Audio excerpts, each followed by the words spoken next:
안녕하세요. 네, 크리스찬 코칭 사역센터 대표인 전경호 목사입니다. What if his people prayed?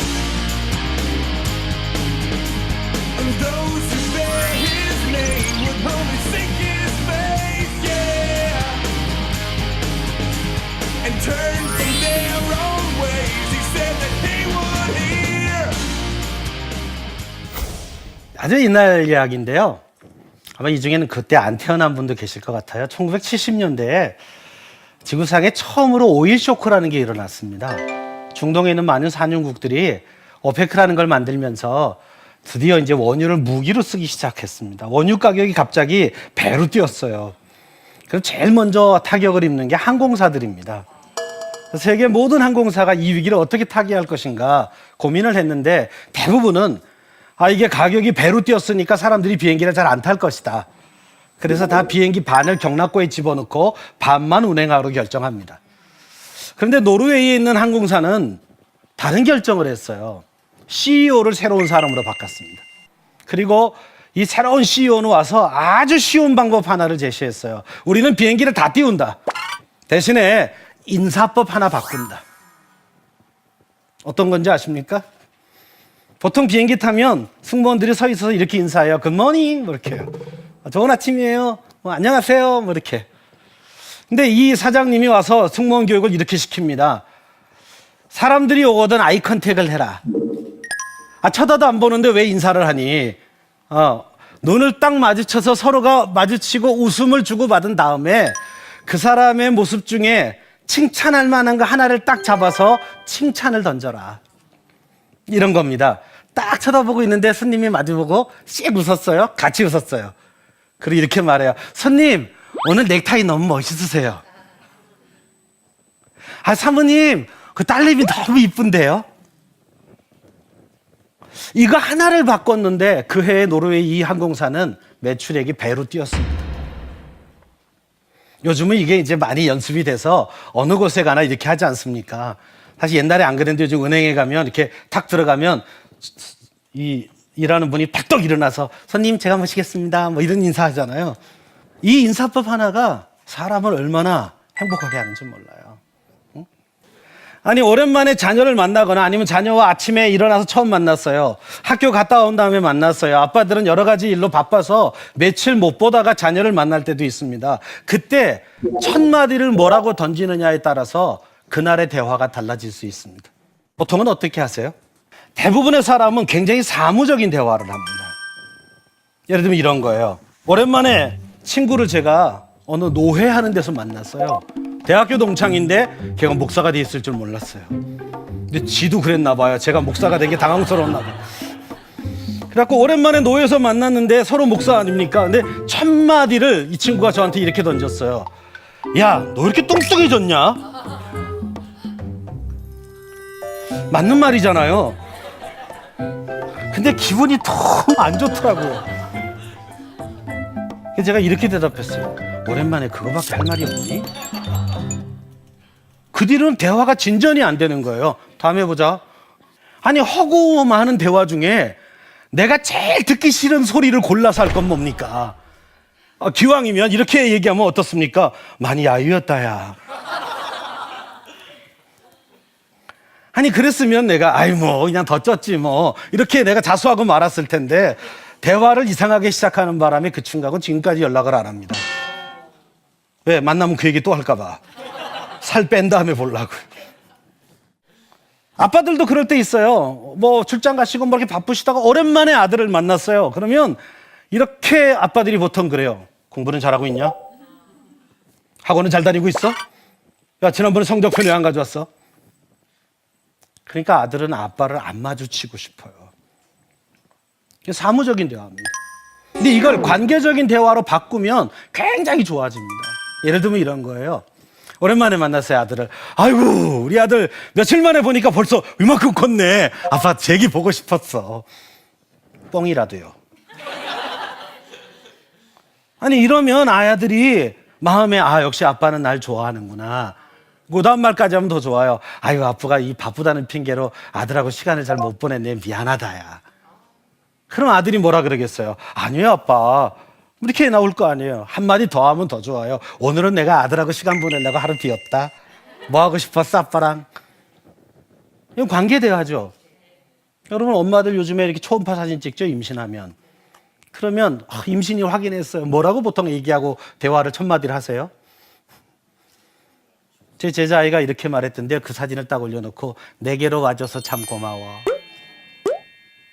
얼마나 중요한 태교입니까? 어떡하지? 임신 안 하려고 그랬는데.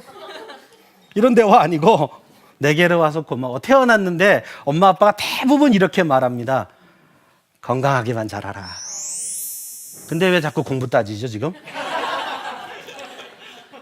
그때 분명히 건강하기만 잘하라고 굉장히 관계적인 용어로 잘할 때는요 아이하고 문제가 없었어요. 근데 언젠가부터 이 사무적인 대화로 옮기면서 아이들하고 대화가 어려워집니다. 이 대화를 좀 관계적인 대화로 바꾸면 아이들하고 소통은 훨씬 쉬워집니다. 처음에는 애들이 당황해할걸요. 갑자기 이렇게 나오면 아빠가 뭐 잘못 먹었나? 저러다가 야단치겠지? 이렇게 경계해요. 근데 한 달쯤 꾸준히 하시면 적응하기 시작해요. 아빠에게 뭔가 굉장히 성령이 임했나 보다. 뭐 이런 식의 생각을 하게 돼요. 아빠가 뭔가 굉장히 변했어. 처음에 의심하죠. 저러다가 언제 원이 찰지 모르니까. 근데 계속 해보세요. 그러면 아이가 반응하기 시작해요. 근데 두 번째 대화는 문제아로 만드는 대화가 있고 꼼쟁이로 만드는 대화가 있어요. 보통 도와준답시고 하는 말이 이런 거예요. 문제가 뭐냐? 근데 문제가 뭐냐라고 질문하는 바람에 걔는 문제아가 된 거예요. 그래서 코칭에서는 그런 식의 질문을 하지 않습니다. 어떻게 되고 싶으세요? 원하시는 게 뭐예요? 목표는 뭐죠? 애들한테도 그렇게 말하는 거예요. 야, 아들아, 어떻게 됐으면 좋겠니? 네가 어떻게 되기를 원하니? 아빠가 어떻게 도와주면 좋겠니? 이렇게 대화하면 아이는 목표를 생각하게 돼요. 꿈쟁이가 되는 거죠. 질문을 어떻게 시작하느냐에 따라서 사람이 위치가 달라져요. 근데 대부분 문제가 뭐야? 이렇게 나온다고요. 그럼 걔는 문제한 거예요. 문제 중심의 상담은요, 굉장한 어려움을 줘요. 전 제가 상담학 공부를 했었는데요. 이걸 가지고 상담을 하는데 교회에서 전 목회적으로 별로 성공을 못했어요. 왜냐하면 깊은 얘기, 그 아픈 얘기만 서로 나누다 보니까 그 문제가 해결된 다음에 교회를 떠나시더라고요. 왜냐하면 내가 비밀을 너무 많이 알고 있는 거예요. 그 부부 대박 싸운 이야기 그걸 너무 많이 알았는데 그때는 너무 힘드니까 와서 막 이야기를 해서 제가 들어주고 상담도 하고 그래서 문제는 해결이 됐는데 제정신에 돌아와 보니까 그분을 만나기가 너무 어려워지는 거예요. 어느 날 얘기도 없이 교회를 옮기시더라고요. 그래서 연락을 해보니까 목사님, 제가 목사님 볼 때마다 마음이 좀 부끄럽고 창피해요. 근데 제가 코칭을 만났지 않습니까? 코칭의 첫 번째 강의 때 강사가 이렇게 말했어요. 코칭은 과거를 묻지 않습니다. 와우! 그랬어.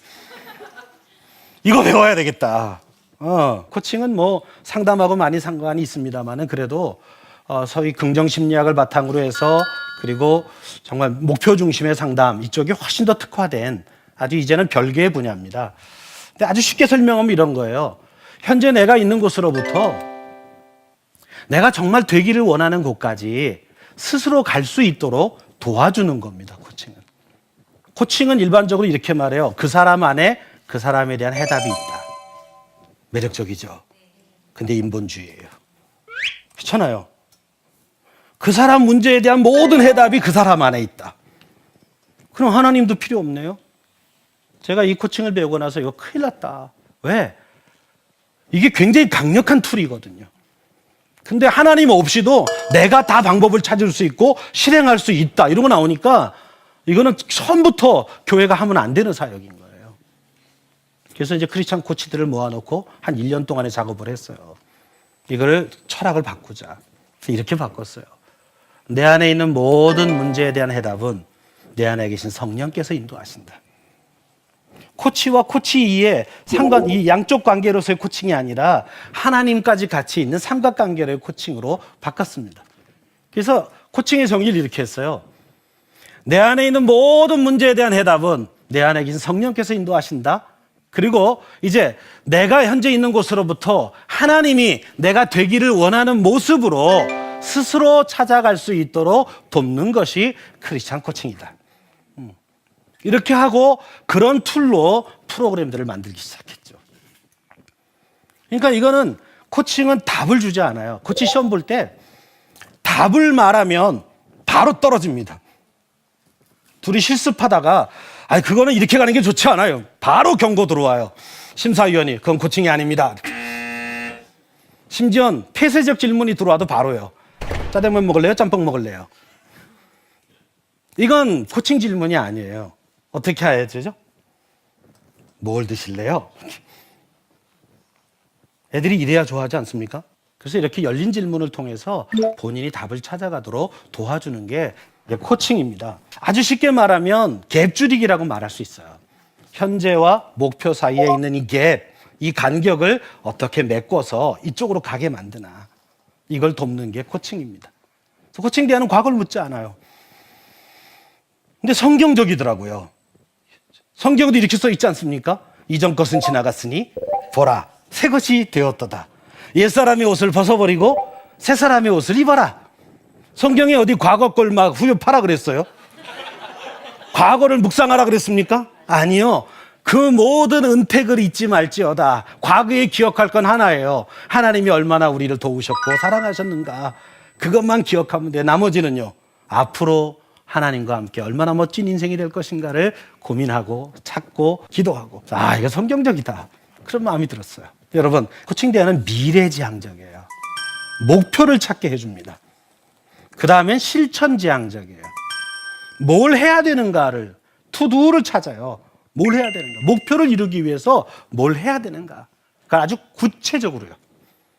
세 번째는 자기주도적입니다. 스스로 하게끔 만들어주는 거예요. 코치는 협력적 동반자일 뿐입니다. 어떤 경우에도 디렉션을 하지 않습니다. 이래라 저래라 하지 않아요. 어떻게 하면 더 좋겠니? 네가 할 수 있는 건 뭐니? 계속 이렇게 질문해줘요. 아주 격려하면서요. 해나 마음 놓고 얘기해봐. 다 이러는 거. 그래서 이런 말 많이 해요. 모든 것이 가능하다면, 하나님이 너한테 다 도와준다고 말하면 넌 뭐 하고 싶어? 그러니까 애들은 대부분 이래요. 아빠한테 혼나요. 우리 집에 돈이 없어요. 근데 제가 다 일단 빼고 하자. 왜? 하나님은 돈도 많고 하나님은 그 모든 상황을 이겨낼 수 있으니까 그냥 다 내려놓고 진짜 하고 싶은 게 뭐냐? 그러면 그냥 한참의 시간 후에 대답들을 하죠. 열어놓는 거예요. 그걸 하기 위해서는 뭘 해야 될까? 이렇게 하나하나 질문해 가는데 실천할 수 있는 걸 자기주도적으로 하게 해요. 그 다음에 마지막 요소가 성과지향적입니다. 항상 평가를 해요. 세워놓은 목표 그리고 그 과정을 얼만큼 실행했나를 확인하고 또 다음 목표를 수정하고 하는 이런 과정으로 질문을 던집니다. 아주 구체적으로 저희가 하는 방법은 이제 4W라 그래요. 외우기 쉽게 그냥 W 4개로 이렇게 코칭 질문을 만든 거예요. 첫 번째 질문이 이겁니다. 하나님이 당신에게 정말로 원하시는 것은 무엇일까요? what이죠. 아니, want예요. 진짜 원하는 게 뭐야? want. 네가 원하는 게 뭐지? 사실 이거를 제대로 못 발견하면 나머지 질문은 하나만 해요. 아이들한테도 뭐야 그 모양이야 막 이런 게 아니라 어떻게 하고 싶었는데 어떻게 되면 네가 행복하겠니?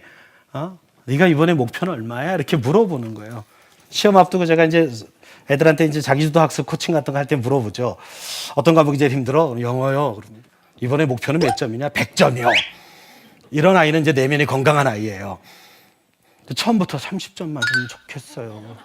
얘는 이제 자기주도 학습 코칭이 아니라 내적 치유로 돌아가야 돼요. 근데 보통 애들은 건강한 애들은 그냥 100점 그래요. 일단 뭐 상황이 어떻든. 그럼 좋은 아이입니다. 그럼 반드시 묻죠. 지난번 시험에서 몇 점이었는데 이 현재 파악하기예요. 그러니까 지난번 네 목표는 그건데 목표 대비해서 지금 너의 상황은 어떠니? 그걸 물어보는 거예요. 그럼 애들이 이렇게 말하죠. 30점이요. 그럼 보통은 이제 어림도 없이 이제 목표가 틀렸잖아. 보통 이렇게 말하는데 성숙한 코치는 이렇게 반응하지 않습니다.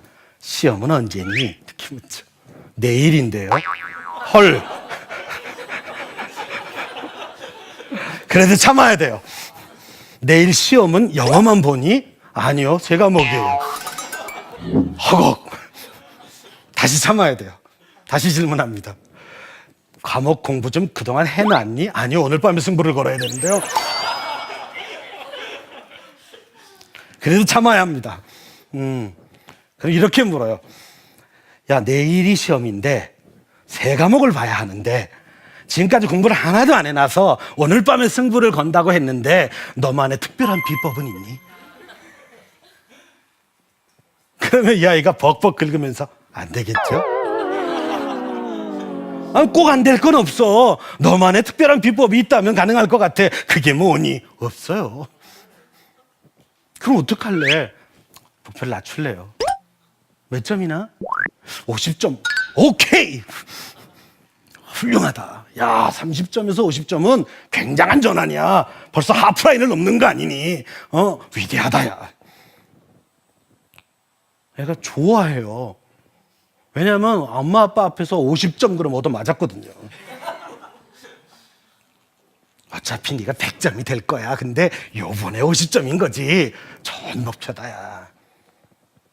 그러면 그 점수를 하기 위해서 오늘 밤에 어떻게 하면 좋겠니? 뭐 이렇게 이제 질문해 가는 거니까 목표 세우기 want. 그 다음에 대비해서 오늘의 모습은 어떤가 두 번째 단계인데 그러면 자기 안에 장벽이 보여요. wall.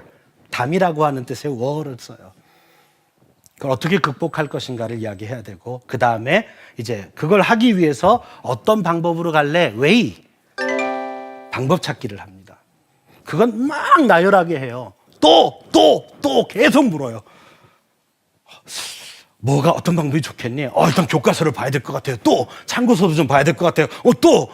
이게 하다가 이해가 안 되면 누가 좀 물어볼 사람도 좀 있어야 될 것 같아요. 물어볼 사람 혹시 누가 있니? 막 이렇게 계속 또 이렇게 아주 브레인스토밍을 하는 거예요. 쭉 나열해 써봐요, 칠판에다가. 그리고 나서 마지막엔 will이에요. 이 중에서 당장 할 수 있는 게 뭐니? 첫 번째 해야 될 일. 그러면 일단 시험 범위에 맞춰서 교과서부터 볼래요.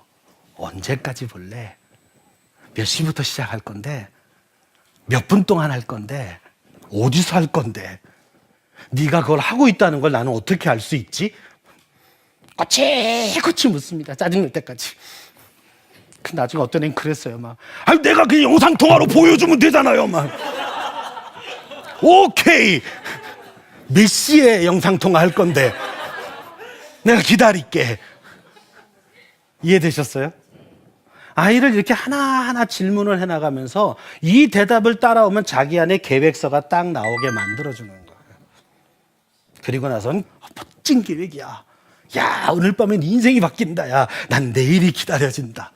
네가 이걸 오늘 밤에 실행하고 내일 50점을 넘는 순간 나는 너에게 피자를 쏠 준비를 하고 있다. 갑자기 얘가 진짜요? 내기해요. 오케이. 아이의 인생은 달라집니다. 아주 간단하죠? 이렇게 하나하나 질문을 던져줘요. 웃으면서 해야 돼요. 아이 컨택을 했는데 이렇게 하시면 어때요? 웃으면서 해야 돼. 이렇게 생각 겸청도. 근데 질문도 마찬가지예요. 기대하는 마음으로 너는 할 수 있다는 그런 마음으로 그렇게 쳐다보면서 질문을 해야죠. 따지듯이 하지 말고요. 뭐 할 건데? 이 말고 어떻게 하면 좋을까? 그런 방법도 있네. 또 다른 방법은 없어? 이렇게 계속 애들이 하려고 하는 일을 막는 게 엄마 아빠예요. 근데 반대로 하셔야 됩니다. 도와주셔야 돼요. 가능성을 열어주셔야 돼요. 해봐라. 그리고 모자란 건 엄마 아빠가 도와줄게. 언제든지 요청해라. 쫓아가서 도와줄게. 그러면 아이들이 치고 나가기 시작합니다. 그러면서 요령 있게 이 코칭적 질문, 이 대화법을 쓰시면 아이들이 대답을 하다가 자기 계획서가 나오고 그걸 하나하나 실행할 수 있는 우선순위가 정해지고 그러다 보면 자기 주도가 돼요. 공부도 이런 방법으로 얼마든지 도와줄 수 있습니다. 아이들이 두려움이 제거되고 목표를 잡기 시작하면 그때부터 안에서 에너지가 나와요. 하고 싶어져요. 그 에너지가 진짜입니다. 그 에너지가 자기주도 학습을 하게 만들어요. 그리고 하면서 하나하나 성취를 맛보기 시작하면 더 큰 꿈으로 애들의 꿈이 진화하기 시작해요. 처음에 하찮은 얘기할 때 격려하십시오. 그래도 일단 꿈을 꿨잖아요. 굉장하다, 야. 아우 나는 너 같은 아들을 둬서 너무 자랑스럽다 막 이렇게 해주면 애가 그걸 성취하면서 에너지가 커져요. 하나님 우리에게 이렇게 말씀하셨어요. 에베소 6장 4절의 말씀입니다. 아비들아 너희 자녀를 노엽게 하지 말고 오직 주의 교양과 훈계로 가르쳐라. 왜 노엽게 하지 말라 그럴까요? 아이들이 그 나이 때는 노여움을 많이 타요. 별게 다 속상해요. 그러니까 말 한마디 잘못해서 애들이 힘들어해요. 근데 그 시기를 굉장히 긍정해 주면서 도움이 되는 질문과 이 대화법을 쓰시면 우선 관계적 대화법을 써서 아이들하고 좋은 관계를 회복해 놓고 그 아이에게 도움이 되는 코칭적 질문들을 던져가면 그 아이가 하나하나를 성취해 가면서 더 큰 꿈을 꾸게 되고 언젠가는 우리 엄마 아빠를 도와주는 아이로 그렇게 클 수 있습니다. 여러분 우리가 대화법 하나 바꾸시면 나를 만나는 사람들이 행복해집니다. 내 자녀가 꿈을 꾸기 시작합니다. 그리고 하나님이 너무나 좋은 집에 나를 태어나게 했다라고 하는 감사가 나오기 시작합니다. 우리 아이들과 여러분 만나는 모든 사람들과 이 좋은 대화법을 활용해 보시고 그래서 많은 사람들에게 행복을 주는 그런 인생이 되기를 간절히 바랍니다. 맞습니다.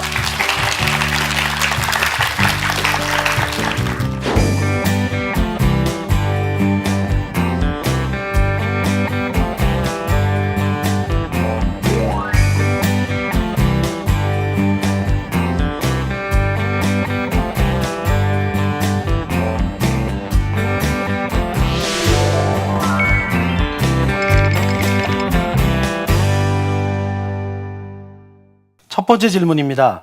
말 안 하는 사춘기 자녀와 어떻게 대화하나요? 속 터지죠. 이런 걸 배워서 당장 써먹는다고 당장 효과가 나오진 않아요. 왜냐하면 그동안 오랫동안 다른 방식으로 이미 했기 때문에 아이들도 그게 오리엔테이션이 돼 있습니다. 그러니까 시간이 걸려요. 여러분이 바꾸셔도 아이가 적응하는 데는 시간이 필요합니다. 그러니까 너무 속상해하지 마시고 너무 조급해하지 마십시오. 계속 시도하셔야 돼요. 처음에는 막 뜬금없이 쳐다봐요. 이렇게 뻥 찌고 막 이렇게. 근데 계속 하면 아빠 안에 변화가 있구나, 엄마 안에 변화가 있구나를 알게 돼요. 끊임없이 스킨십을 해주시고 끊임없이 지지해 주세요. 좀 답답해도요, 좀 기다려 주세요. 자기 입을 열 때가 옵니다. 언제나 엄마 아빠는 네가 얘기하면 들을 준비가 돼 있다는 사인을 계속 보내시면 돼요. 그런 아이들이 정말 힘들 때 와서 이야기 시작해요. 그때 기쁘게 이제 열리는 날이 옵니다. 적어도 걔가 가장 힘든 순간에 마지막 대화 상대자가 여러분이었으면 좋겠어요. 그렇다면 적어도 자살하는 아이는 없습니다. 왜냐하면 내 이야기를 들어줄 한 사람이 있기 때문입니다. 그러니까 좀 안 된다고 너무 속상하지 마시고요. 끊임없이 사인을 보내세요. 부정적으로만 말하는 자녀 어떻게 대화해야 할까요? 여러분 그 튕겨내는 것도 자기 의사 표현이에요. 직관적 경청이라는 걸 우리 지난주에 배우셨죠. 직관적 경청. 아이가 그렇게 말하는 의도 그거를 알면 돼요. 싫어 하지만 정말 싫은 걸까요? 어쩌면 그 이야기가 더일 수도 있어요. 여러분 부정적도 일단 반응은 한 겁니다. 반응 안 한 것보다 이게 훨씬 좋은 거예요. 그럴 땐 어떻게 해주면 좋아? 이렇게 부르면 되잖아요. 네가 원하는 방식은 뭐야? 굉장한 인내가 필요해요. 40일 금식 기도가 필요합니다. 왜냐면 우리도 이 성정이 그렇게 아름답지 않아서 그걸 인내내기가 쉽지는 않아요. 근데 여러분 길게 보세요. 내 아이의 인생이 걸린 얘기입니다. 우리 주님이 끝끝내 참아주시잖아요. 그래서 우리가 신자가 되는 거 아닙니까? 그리고 우리에게 그 자녀를 부탁한 거예요. 그러면 그 자녀가 변화될 때까지 참아주고 기다려주셔야 돼요. 부정적으로 나와도 제가 아직은 마음이 많이 상해 있구나. 조금 더 내가 노력하자. 이렇게 마음을 다스리셔야 합니다. 성공적인 코칭의 사례가 궁금하다 그러셨어요. 하나만 얘기를 할게요. 최근 상황인데 충주에 살고 있는 한 고등학생 1학년짜리 엄마가 연락이 왔어요. 우리 아들을 만나달라고. 전 서울에 인천 송도에 있는데 여기까지 오실 수 있습니까? 가겠다는 거예요. 정말 왔어요. 아들을 데리고 할머니도 오시고 엄마도 오고 저를 소개한 이모까지 왔어요. 이 아이의 고민이 뭐냐면 얘는 공부를 너무 잘해가지고 특수고에 간 애예요. 근데 특수고에 갔는데 너무 힘든 거예요. 그래서 얘는 재수하겠다는 거예요, 다시. 근데 아버지는 고등학교 선생님이세요. 그러니까 안 된다, 막 거기에 있어야 네가 의대를 갈 수 있다, 이러고 막은 거예요. 그러니까 애가 막 이제 완전히 성적이 떨어지고 막 자포자기 하니까 이제 엄마가 급해서 연락을 해서 이렇게 만났어요. 그래서 자, 됐으니까 엄마 아빠 좀 나가주실래요? 아이하고만 얘기했어요. 진짜 하고 싶은 게 뭐야? 어떤 게 힘들었니? 그때 이제 쭉 얘기를 해요. 그래서 네가 생각하는 가장 좋은 모델은 뭐냐, 이 상황에서? 저 그냥 일반 고등학교로 전학하고 싶어요. 그래, 그 목표를 이루기 위해서 가장 걸림돌이 뭐라고 생각하니? 그랬더니 아빠요. 왜? 아빠가 왜? 그러니까 뭐 아빠가 이러저러 뭐 얘기를 막 하죠.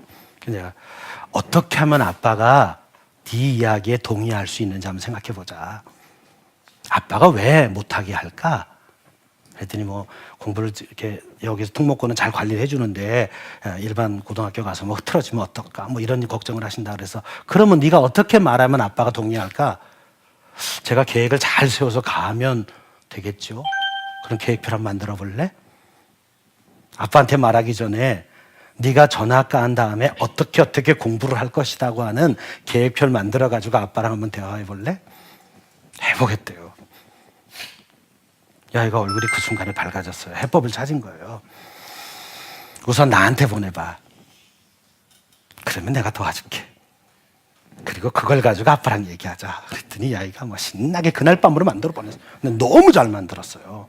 정말 믿을 만한 아이예요. 아빠가 결국 동의하셨어요. 그 이 아이는 지금 멋지게 다음 미래를 준비해 갑니다. 자기주도 학습을 하고 있어요. 정확한 질문 몇 가지가요. 아이의 플랜을 만들어내고 이 아이가 이걸 실행해 가면서 힘을 얻게 됩니다. 이런 일들은 뭐 얼마든지 예를 들 수 있습니다. 근데 여러분도 실천해 보시면 여러분 가정의 아이들뿐만 아니라 여러분을 만나는 아이들이 그런 변화를 할 수 있는 그런 아주 좋은 툴이 됩니다. 이 코칭 대화법 꼭 활용해 보십시오. 네, 여기까지 하겠습니다. 고맙습니다.